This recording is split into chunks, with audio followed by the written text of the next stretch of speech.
Om Swastiastu. Kali ini saya akan membahas tentang mata kuliah akuntansi biaya dengan topik pembahasan kali ini, bagaimana cara untuk mengatur keuangan pada perusahaan saat pandemi COVID-19 saat ini.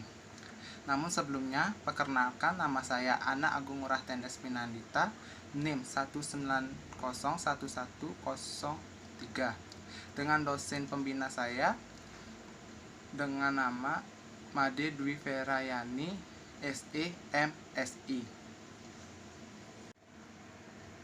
Sesuai dengan topik, saya akan mulai menjelaskan bagaimana cara perusahaan untuk mengatur biaya-biaya yang dikeluarkan di saat pandemi COVID-19 saat ini. Sebelum lebih lanjut, saya beritahukan bahwa yang saya jelaskan sesuai yang terjadi di tempat saya bekerja. Jadi, jika ada yang berbeda atau ingin menambahkan pendapat kalian, bisa ditulis kolom komentar. Terima kasih. Hal pertama yang akan saya jelaskan adalah memisahkan uang pribadi dengan uang perusahaan. Sebenarnya ini sudah sering dikatakan masyarakat umum ketika memulai sebuah usaha, uang perusahaan dan uang pribadi harus dipisah. Namun tidak dipungkiri juga masih ada oknum yang menggabungkan uang usaha dan uang pribadinya, apalagi di saat pandemik saat ini dengan berbagai alasan. Bahkan muncul pertanyaan dari oknum tersebut, kenapa harus dibedakan? Padahal perusahaan itu atau usaha itu kan pakai uang saya juga. Jika pola pikir seperti itu yang ada malah membuat keuangan perusahaan menjadi berantakan, karena kita tidak tahu berapa ada uang di perusahaan tersebut karena digabungkan menjadi satu dengan uang pribadi.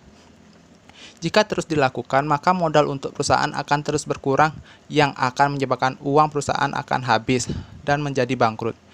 Jadi itulah tujuan mengapa pentingnya memisahkan uang pribadi dan uang perusahaan untuk menghindari hal yang tidak diinginkan. Kemudian kita akan lanjut yang kedua, membuat laporan keuangan. Banyak masyarakat umum masih belum mengerti dengan istilah laporan keuangan. Bahkan ada yang bertanya, kenapa harus membuat laporan keuangan? Apa begitu pentingkah? Para pedagang yang ada di pasar dan di warung saja tidak pernah terlihat menggunakan komputer atau selembar kertas di tangan mereka. Banyak masyarakat belum memahami hal ini, jadi saya hanya bisa menjawab, siapa bilang usaha kecil tidak mencatat pengeluaran dan pemasukan mereka.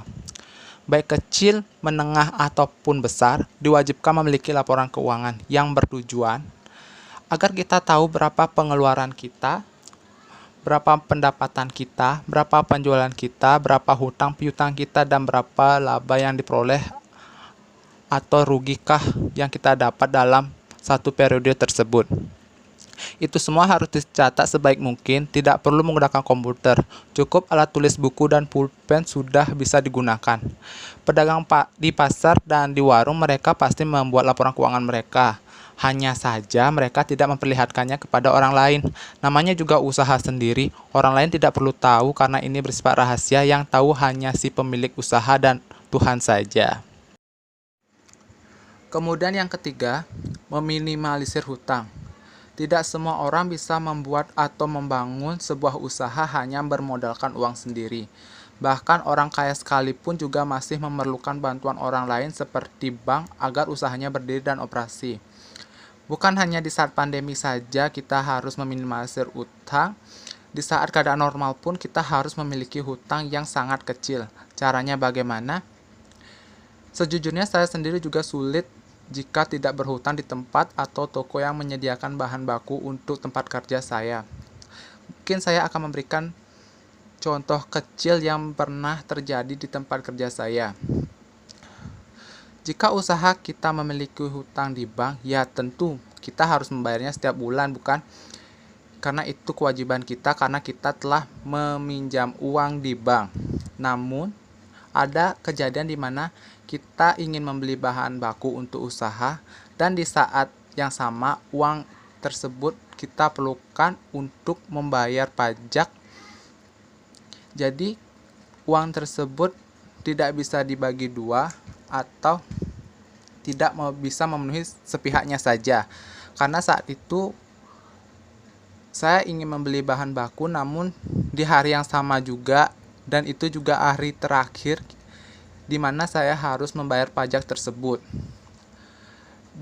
Dengan uang yang ada, jadi saya memikirkan menghitung dahulu berapa bahan baku yang saya perlukan dan berapa uang yang akan keluar untuk bahan baku tersebut.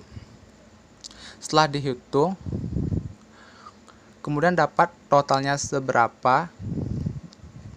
Jadi saya bisa membandingkan dengan pajak.